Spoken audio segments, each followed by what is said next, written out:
यीशु मसीह के नाम से सबको जय मसीह की। आज का वचन है फिलिपियों की पत्री, उसका 2 अध्याय 5 वचन। जैसा मसीह यीशु का स्वभाव था वैसा ही तुम्हारा भी स्वभाव हो। मेरे प्रियो, कल के दिन में हमने इससे पहले का वचन को हमने मनन किया, यानी कि 3 वचन को और 4 वचन को हमने मनन किया। 3 वचन बहुत ज़्यादा हमारे लिए कल के दिन के लिए ग्रहण करने का आवश्यक था, और 4 वचन भी ठीक उसी तरह हमें ग्रहण करना चाहिए था। आज के दिन में 5वां वचन में जो लिखा है उस वचन के बारे में हम मनन करने वाले हैं। हमने पहले से देखा है कि इस पत्री को पवित्र प्रेरित पौलुस ने लिखा है, फिलिपियों के कलीसिया के सदस्यों के लिए लिखा है। पवित्र आत्मा इस बहुमूल्य वचन के द्वारा हमसे बातें करते हैं। मेरे प्रियो, परमेश्वर इस वचन के द्वारा हमसे यह कहता है कि जैसा मसीह यीशु का स्वभाव था वैसे ही हमारा भी स्वभाव होना चाहिए। प्रभु यीशु मसीह का स्वभाव क्या है? इस जगह पर परमेश्वर प्रभु यीशु का स्वभाव में एक चीज को पॉइंट आउट किया है, मेंशन किया है। एक चीज को बिंदु लगाकर यानी कि दर्शाया गया है कि परमेश्वर प्रभु यीशु दीनता के साथ रहा। प्रभु यीशु का स्वभाव में से एक क्या है? दीनता, नम्रता। परमेश्वर प्रभु यीशु परमेश्वर होने के बावजूद भी, वह सारा सृष्टि का मालिक होने के बावजूद भी इंसान बना, इस धरती में इंसान बनकर जन्म लिया। और इंसान जिस तरह जो कष्ट उठाता है, धर्म के मार्ग में चलते समय जो भी कष्ट आता है, वो सारा कष्ट को प्रभु यीशु मसीह जो परमेश्वर है उन्होंने झेला। परमेश्वर का वचन कहता है 6 वचन में, जिसने परमेश्वर के स्वरूप में होकर भी परमेश्वर के तुल्य होने को अपने वश में रखने की वस्तु न समझा। परमेश्वर के स्वरूप में इस धरती में प्रभु यीशु मसीह आया। वह परमेश्वर का एक भाग है, यानी कि जो स्वर्ग में यहोवा परमेश्वर है, पिता परमेश्वर है, उन्होंने एक भाग को इस धरती में भेजा। वह पिता परमेश्वर का पुत्र कहलाया गया, उनको प्रभु यीशु रखा गया। प्रभु यीशु परमेश्वर का स्वरूप है। परमेश्वर का स्वरूप होने के बावजूद भी वह अपने आप को परमेश्वर का तुल्य होने को अपने वश में रखने की वस्तु न समझा। किसी को वश में रखने का कोशिश नहीं किया। अगर वह चाहे तो अपने ऊपर लोग पत्थर मारने के लिए आए थे, उनको एक ही बात में उन सबको कुछ भी कर सकते थे, लेकिन वह ऐसा नहीं किया। परमेश्वर उनके सामने मैं बड़ा हूं करके वह दिखाया नहीं। अपने वश में उनको कर सकता था लेकिन नहीं किया, क्योंकि परमेश्वर जिस काम के लिए आया उस काम को सिर्फ पूरा किया। परमेश्वर प्रभु यीशु को यह काम था कि उनको अपने बारे में बताना था और अपने लिए, सारे इंसानों के लिए क्रूस पर मरना था, इसलिए इस धरती में आया। बाकी परमेश्वर पिता परमेश्वर का इच्छा से ज्यादा कोई काम नहीं किया।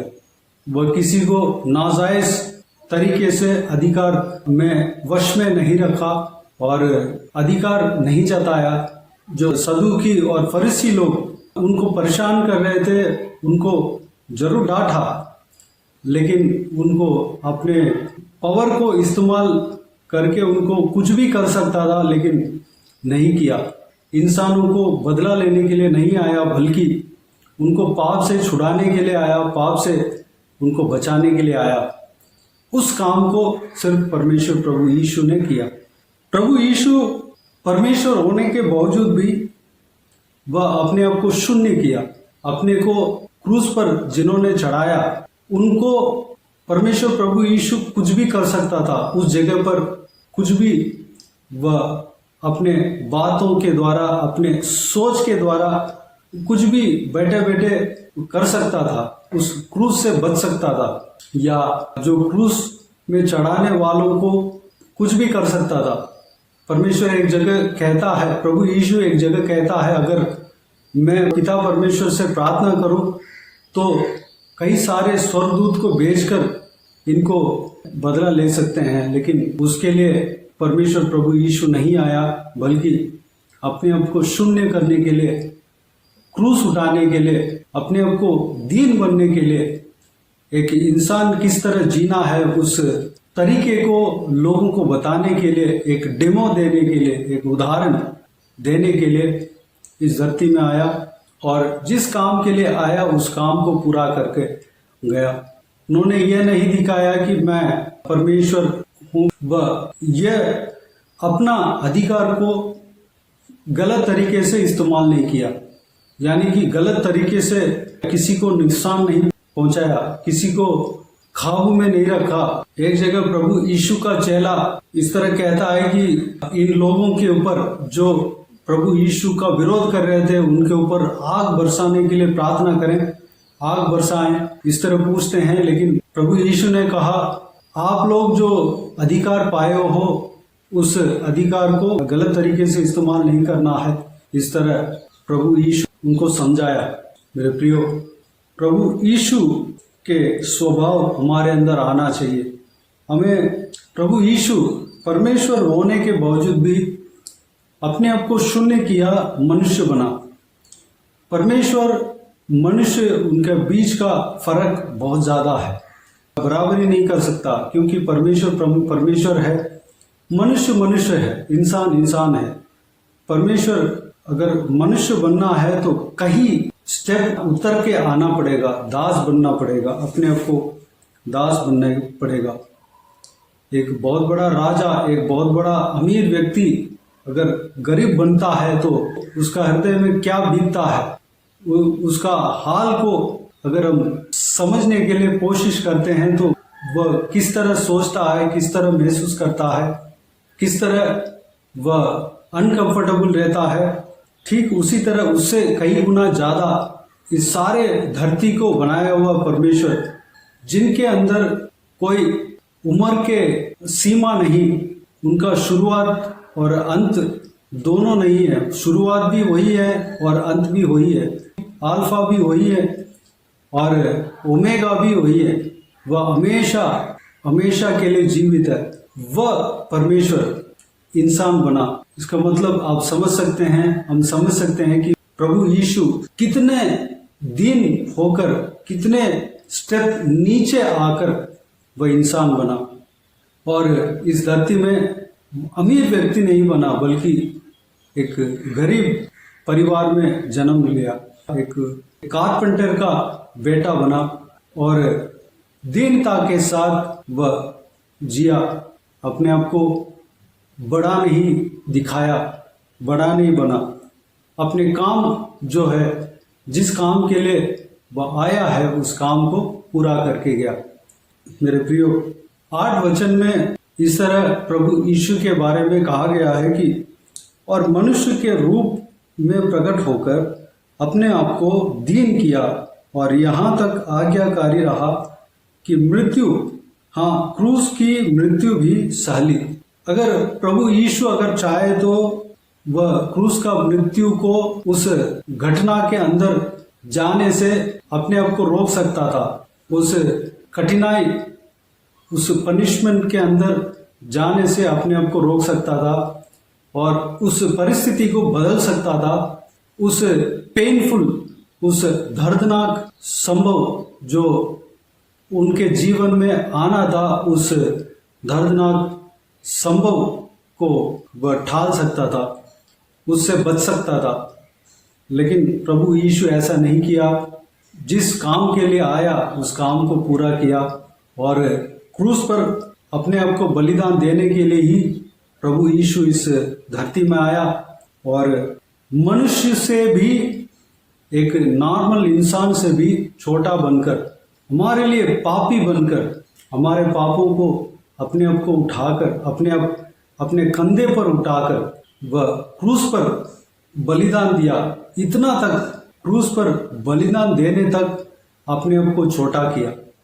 जो नॉर्मल इंसान जो रहते हैं वह लोग प्रभु यीशु को देखकर वह तुच्छ जान रहे थे, वह बहुत नीचा देख रहे थे। इतना प्रभु यीशु हमारे लिए सबसे नीचे गया, सबसे छोटा बना। परमेश्वर, आप सोच सकते हैं कि सारे सृष्टि का मालिक यानी कि सब कुछ उनका है, उतना बड़ा परमेश्वर सारे ब्रह्मांड को, सारे जो कुछ भी दिखता है या ना दिखता है सब कुछ उन्होंने ही बनाया। वह परमेश्वर एक इंसान बना, यही बहुत बड़ी बात है। और इंसानों से भी नीचे, इंसानों में से भी बहुत छोटा बना। जो नॉर्मल इंसान है वह लोग देखकर छोटा देख रहे थे, इतना अपने आप को छोटा किया। मेरे प्रियो, क्रूस पर अपना मृत्यु भी सह लिया। एक आम इंसान क्या सोचते हैं, एक नॉर्मल अगर मौत होता है तो वह बात अलग है, लेकिन ये नहीं चाहेंगे कि एक पनिशमेंट के तौर पे मौत आ जाए, लोग हमें नीचा देखें और अपमान होकर मरे, इस तरह की कोई नहीं चाहेगा। प्रभु यीशु हमारे लिए जो अपने जानने के बावजूद भी अपने आप को नीचा किया, लोगों के नज़र में बहुत ही गिर गया, क्योंकि हमें बचाना था। हम पापी थे, हम पापी मनुष्य हैं, हमें उस पाप से जो हमने किया है उस पाप से हमें छुड़ाने के लिए अपने आप पापी बना, बल्कि वह कोई गुनाह नहीं किया, लेकिन हमारे पापों को उन्होंने उठाया। इसलिए जो हम नीचे जाना था, हम सबसे छोटा बनना था, लेकिन हमारे बदले में प्रभु यीशु छोटा बना। उतना बड़ा परमेश्वर नीचा बना, बहुत ही छोटा बना। मेरे प्रियो, प्रभु यीशु का प्रेम अनोखा है। प्रभु यीशु हमारे लिए इतना दुख उठाया, सहा। अगर हम क्रूस के जो मृत्यु है, उनका मृत्यु है, उसके विषय में जब हम मनन करेंगे तो हरेक समय, हरेक मिनट, क्रूस का हरेक सेकंड जो है दर्दनाक वक्त था। उस बात को अगर हम मनन करेंगे तो प्रभु यीशु हमारे लिए कितना दुख उठाया, उस बात को हम थोड़ा बहुत समझ सकते हैं। वैसे भी हमारे लिए परमेश्वर प्रभु यीशु बहुत बड़ा त्याग दिया, जो कि इस धरती में कोई भी नहीं किया। इस धरती में कोई भी इंसान या कोई भी लोग इस तरह के त्याग नहीं दिया। प्रभु यीशु हमारे लिए उतना बड़ा त्याग दिया है, उस बात को हमें समझना है। प्रभु यीशु का प्रेम को हमें समझने के लिए जितना भी गहराई में जाएंगे उतना ही कम है। उनका प्रेम का गहराई को, लंबाई को, चौड़ाई को हम समझ नहीं सकता। स्वर्गदूत भी इस प्रभु यीशु का मृत्यु के बाद ही उस प्रेम को समझ पाया। मेरे प्रियो, प्रभु यीशु हमारे ऊपर इतना प्रेम रखा कि अपना जीवन को दे दिया, वो भी क्रूस पर दिया, अपने आप को नीचा करके। एक नॉर्मल मौत आना और एक पनिशमेंट के साथ मौत आना, इस दोनों मृत्यु का बहुत ही अंतर है। प्रभु यीशु किस तरह मरना है ये सारा चीज को जानने के बावजूद भी उस मौत को ले लिया। ये सारा चीज हमारे लिए किया, ये सारा त्याग हमारे लिए किया, इस बात को हमें समझना है। प्रभु यीशु जिस तरह उदाहरण देके गया, परमेश्वर का वचन कहता है प्रभु यीशु का स्वभाव हमारे अंदर आना चाहिए। प्रभु यीशु की तरह हम त्याग नहीं दे सकता, क्योंकि उनका त्याग बहुत ही बड़ा है। लेकिन हम प्रभु यीशु जैसे चाहते हैं वैसे हम करने के लिए कोशिश कर सकते हैं। प्रभु यीशु का आत्मा जैसे हमें चलाता है, जैसे परमेश्वर प्रभु यीशु हमें चलने के लिए कहता है, उस तरह चलने के लिए अपने आप प्रभु यीशु के हाथों में समर्पित कर सकते हैं। प्रभु यीशु स्वयं हमें मदद करेगा। प्रभु यीशु की तरह हमें चलना यानी कि वह बहुत बड़ी बात है। उनकी तरह हम चल नहीं सकते, क्योंकि वह परमेश्वर है। उनकी तरह हमें चलना है, वही परमेश्वर प्रभु यीशु चाहता है। उनकी तरह अगर हमें चलना है तो पवित्र आत्मा का अभिषेक हमें ज़रूरत है। पवित्र आत्मा का अगुवाई के अनुसार जब हम चलेंगे वही सही मार्ग है। प्रभु यीशु का वचन के अनुसार जब हम चलेंगे वही सही मार्ग है। प्रभु यीशु जैसे कहते हैं हमारा जीवन में जो जो करना चाहिए उस काम को अगर हम करेंगे वही सही मार्ग है। प्रभु यीशु जिस तरह कहते हैं उस तरह हमें चलने के लिए अपने आप को परमेश्वर के हाथों में समर्पित करें। प्रभु यीशु का स्वभाव हमारे अंदर आना चाहिए, उसके लिए हम प्रार्थना करें। तो आइए हम प्रार्थना में जाएं।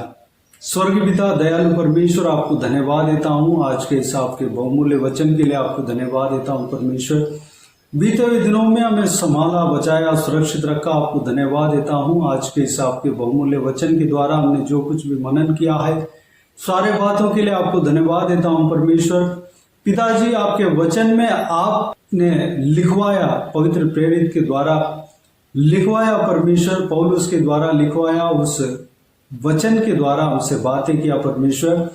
पिता, उस वचन के अनुसार हम चलने के लिए अनुग्रह देना। पिता, आपके अंदर जो स्वभाव था हमारे अंदर भी होने पाए परमेश्वर। आपके अंदर जो दीनता था हमारे अंदर होने पाए परमेश्वर। आप सर्वशक्तिमान होने के बावजूद भी, आप सारा सृष्टि का मालिक होने के बावजूद भी परमेश्वर इंसानों से आप मार खाया परमेश्वर। इंसान आपके ऊपर थूका तब भी आप चुप रहे परमेश्वर। आपसे आर्ग्यूमेंट किया तब भी आप चुप रहे परमेश्वर। पिताजी, आप चाहे तो परमेश्वर कुछ भी कर सकते थे। पिता, आपका चेला जब आपसे पूछता था कि आग, हम हिलिया की तरह आग बरसा के इन सबको भस्म कर दें, तो आपने परमेश्वर उनको डांटा, उनको समझाया, इस तरह नहीं करते, इस तरह की बात उनसे कहा परमेश्वर। अपने जो अधिकार जो आपके अंदर है और चेलों ने पाया है परमेश्वर, उसको सही रीति से इस्तेमाल करना चाहिए।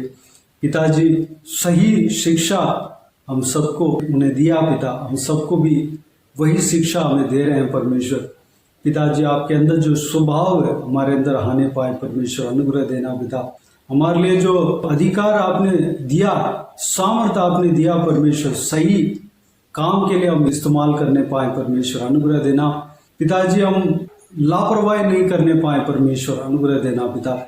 पिताजी, आप परमेश्वर सर्वशक्तिमान होने के बावजूद भी परमेश्वर पिता अपने आप को दीन किया परमेश्वर, इंसान बना और इंसानों से भी नीचे दास बना परमेश्वर। आपको धन्यवाद देता हूँ परमेश्वर। एक श्रापित बना परमेश्वर, हमारे पापों को, श्रापों को आपने उठा लिया।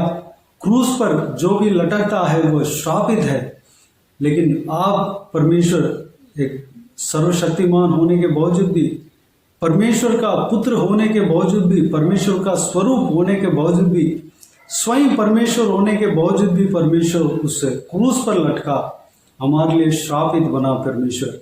पिता, आपके जो त्याग है परमेश्वर बहुत बड़ा है पिता। उस त्याग को हम कहीं नहीं देख सकते हैं परमेश्वर। कोई भी इस तरह के त्याग नहीं किया परमेश्वर, हमारे लिए नहीं किया। किसी भी इंसानों के लिए इस तरह के त्याग कोई भी नहीं किया परमेश्वर, आपने हमारे लिए किया परमेश्वर। आपके प्रेम को हम परमेश्वर हम पूरी तरह नहीं जान सकते परमेश्वर, उतना बड़ा है। उस प्रेम का गहराई को हम नहीं जान सकते। उस गहराई को जितना हम गहराई में जाएंगे उतना ही बड़ा है पिता। हम परमेश्वर लंबाई को, चौड़ाई को हम जितना भी हम नापेंगे नाप नहीं सकता पिता। धन्यवाद देता हूँ परमेश्वर। स्वर्गदूत भी आपके अंदर जो प्रेम है, जो हमारा प्रति है, उस बात को क्रूस के मौत के बाद ही वो समझ पाए परमेश्वर। पिताजी, हम भी परमेश्वर समझने पाए, हम आपके ऊपर प्रेम रखने पाए परमेश्वर, अनुग्रह देना पिता। पिताजी, आपके अंदर जो दीनता हमारे अंदर होने पाए, आपके अंदर जो स्वभाव हमारे अंदर होने पाए परमेश्वर। हालेलुया। हम गलत तरीके से अपने जो पाए हुए अधिकार को नहीं इस्तेमाल करने पाए परमेश्वर, अनुग्रह देना पिता। हम सही तरीके से हम चलने पाए, आप जैसे चाहते हैं वैसे हम करने पाए। आप जैसे हम चलने के लिए आपके इच्छा, आपकी योजना रखा है, उस इच्छा को, योजना को हम पूरा करने पाए परमेश्वर, अनुग्रह देना पिता। हालेलुया। संभालना, पवित्र आत्मा का अभिषेक से हमें भरना, पवित्र आत्मा में अगुवाई करना, परमेश्वर में चलाना। पिता धन्यवाद देता हूँ परमेश्वर, आपकी तरफ परमेश्वर आपके स्वभाव हमारे अंदर होने पाए, आपकी पीछे हम चलने पाए परमेश्वर, आपके इच्छा को योजना को पूरा करने पाए, आपके आत्मा के अगुवाई के अनुसार हम चलने पाए परमेश्वर। आप जैसे हमारा जीवन में चाहते हैं उस कार्य को हम करने पाए परमेश्वर। अनुग्रह देना, हमें चलाना पिता। बाकी सारे बातों का आपके हाथों में सौंपते हैं परमेश्वर। जो कोई भी जन इस वीडियो को देखते हैं उन सभी को आशीष देना, सुरक्षित रखना, संभालना। इस बहुमूल्य वचन के अनुसार आपके द्वारा जो इस संदेश, जो बहुमूल्य संदेश मिला है, उस संदेश के अनुसार, आपके बहुमूल्य वचन के अनुसार चलने पाए। अनुग्रह देना, सभी को इस वचन के द्वारा आशीष देना पिता। संभालना, जो कोई भी व्यक्ति जहां कहीं भी जाते हैं उन सभी को सुरक्षित रखना, संभालना। हर एक के ऊपर आपके हाथ हमेशा बने रहने पाए। जो कोई भी जन बीमार है परमेश्वर, उनको आपके हाथों में सौंपते हैं, उन्हें छूना, चंगा करना, प्रभु यीशु मसीह के नाम से चंगा होने पाए परमेश्वर। जो कोई भी जन दुख में है, तकलीफ में है, सारा दुख को, तकलीफ को दूर करना, परेशानियों को दूर करना, आंसू को पोंछना परमेश्वर, आंसुओं को पोंछना परमेश्वर। धन्यवाद देता हूँ। बाकी सारे बातों का आपके हाथों में सौंपते हैं। सारा आदर, महिमा, जलाल आपको मिलते रहे। सारा दुआ प्रार्थना को प्रभु यीशु मसीह के नाम से मांगते हैं, सुन और ग्रहण कर। आमीन आमीन। प्रभु यीशु मसीह के नाम से प्रभु यीशु मसीह का आशीष और अनुग्रह सभी के ऊपर बने रहें। आमीन आमीन। मेरे प्रियो, इस चैनल को सब्सक्राइब करें और शेयर करें। अगर किसी को भी प्रार्थना का विषय हो तो डिस्क्रिप्शन में दिए हुए नंबर पर कॉल करके प्रार्थना करा सकते हैं। हम आपके लिए प्रार्थना करेंगे। आप अपने व्यक्तिगत प्रार्थना में हमारे लिए प्रार्थना कीजिए, सेवकाई के लिए, सेवकाई का उन्नति के लिए, सेवकाई में जुड़े हुए हरेक जन के लिए, हरेक आत्मिक उन्नति के लिए, तरक्की के लिए, आत्मिक आशीष के लिए, संसारिक आशीष के लिए, पारिवारिक आशीष के लिए प्रार्थना करें। प्रभु यीशु आप सबको आशीष दे। इस सेवकाई के द्वारा परमेश्वर आपके जीवन में कार्य किया हो वो भी हमें बता सकते हैं, ताकि हम सब मिलकर परमेश्वर को धन्यवाद दे सके, महिमा कर सके। प्रभु यीशु आप सबको आशीष दे। आमीन आमीन।